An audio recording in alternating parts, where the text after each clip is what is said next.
The sun over Chatsworth had the sharp gold brightness of a late summer afternoon when the Metrolink commuter train rolled out of the station and headed northwest along the curve of track that cut through the rocky hills. Inside, passengers settled into their seats, checking watches, opening laptops, pushing strollers into corners. Some stared out the windows at the brush-covered slopes that rose on both sides of the rail line, the landscape tightening into a narrow corridor as the train gained speed. No one sensed anything unusual. It was just another quiet ride home. At the front of the train, engineer Robert Sanchez sat alone in the cab.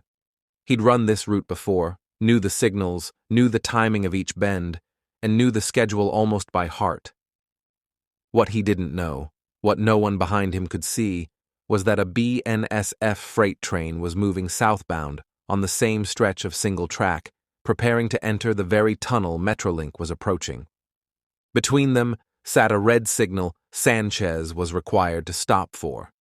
It flashed high on its post, unmistakable to anyone looking directly at it. Sanchez wasn't looking. Before the train left the station, he'd begun exchanging text messages with local teens who admired the railroad. The chatter continued as the Metrolink moved through the afternoon glare. Sanchez typed replies between tasks, glancing down at his phone when he believed he had a moment. None of the passengers had any way to know the cab door stayed closed, and the noise of the rails masked everything. As the train rounded the curve toward the Topanga Canyon Boulevard crossing, Sanchez received another text.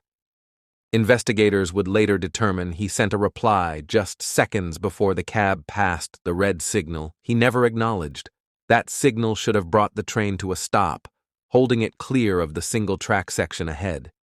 Instead, the Metrolink rolled past it at about 40 miles per hour, its engineer distracted, the warning lights reflecting across his windshield without slowing his hand on the controls. Farther up the line, the freight train's crew had already seen the locked-in collision course forming on their screens and through their windows. The single track narrowed in the cut between sandstone cliffs. There was nowhere to divert, no siding to escape into, no switch they could throw. The engineer of the freight blasted the horn, a long, desperate warning carried down the canyon. Riders aboard the Metrolink train heard the distant bellow and glanced up, confused. Some stood. Others turned to the windows, seeing open track ahead and nothing else. Inside the Metrolink cab, no brake application came. No radio call. No sign that Sanchez realized the freight was bearing down on him. The two trains closed the remaining distance in seconds. At 4:22 p.m., they hit head-on. The impact tore through the commuter train's lead cab, crumpling the metal in an instant and pushing the passenger car behind it upward and backward like a kicked can. The freight's locomotives drove into the lighter Metrolink consist, lifting steel into the air and splintering seats, windows, and flooring. Passengers were thrown against walls and ceilings. Some were flung down aisles, others were pinned where they sat. The screech of metal grinding against metal filled the canyon, echoing between the rocky slopes like a burst of thunder. In the first seconds after the crash, dust and debris hung in the air. The freight crew, both injured, crawled from their cab through a maze of shattered glass and broken controls.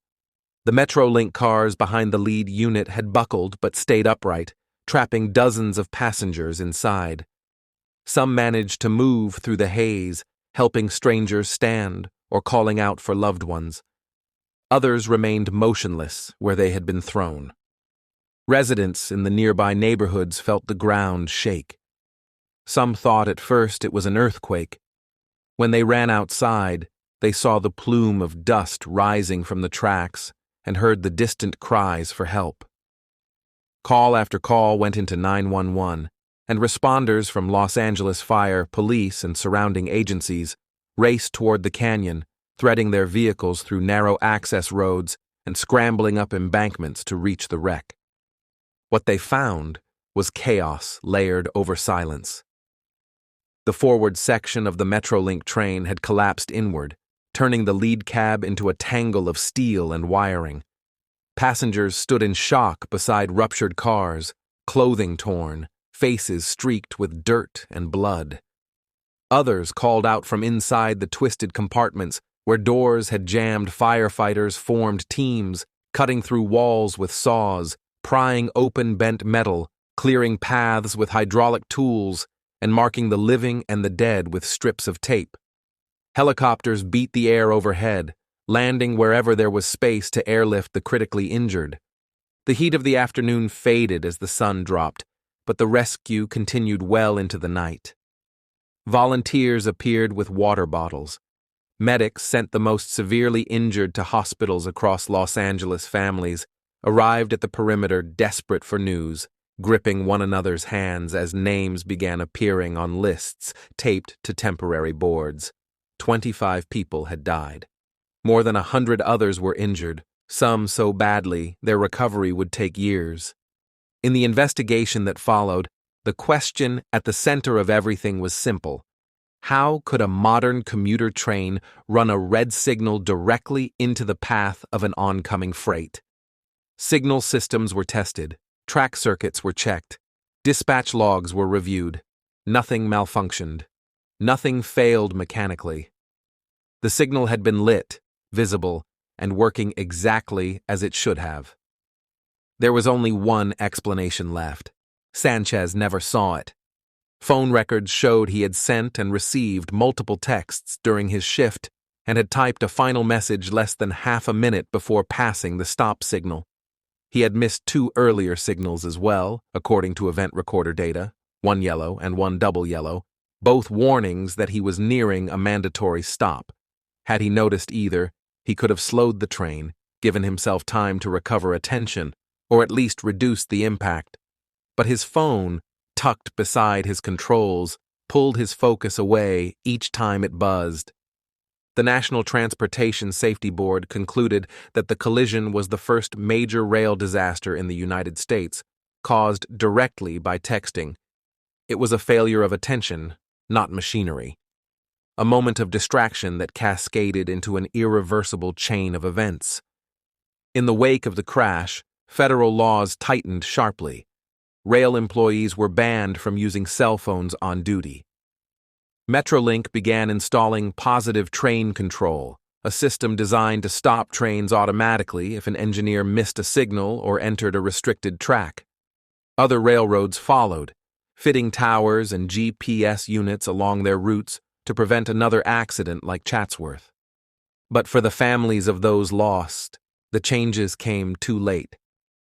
They carried the weight of a disaster that could have been prevented with a single glance at a red light that had been shining all along the canyon where the trains met remains quiet today. The tracks repaired, the debris long cleared. Commuters passed through without realizing what happened there, unaware that the stretch of rail they crossed once witnessed the cost of a moment's distraction.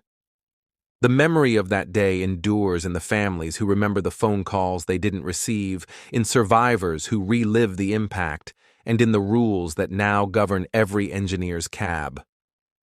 A reminder that a single missed signal changed the lives of hundreds in the span of a heartbeat.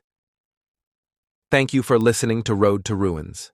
Subscribe for more true stories where systems fail and people pay the price.